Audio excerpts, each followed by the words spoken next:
আমার কেউ নাই। তাহলে মিম?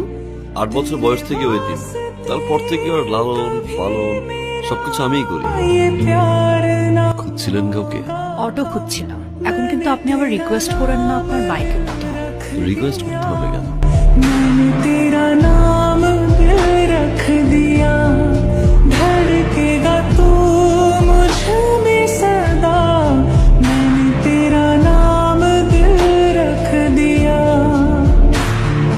क्या कहे तुम्हें जो কারাও ওনারা তার আগে বল নূরকে। বাবা নূর অনেক ভালো একটা ছেলে, বিশ্বাস করো। ওর কর্ম খারাপ হতে পারে, আমার জন্য একটা বার তুমি শুনে একটু কথা বলে দেখো। আমি জানি না আমার বাবা কি, আমার মা কি, কি আমার পরিচয়। আমার মতো একজন ছেলে এরকম লাইন আসবে এটাই স্বাভাবিক, কারণ তার জীবনে হারানোর মতো কিছু নেই। কিন্তু এখন আমার জীবনে হারানোর মতো ভয় আছে। আমি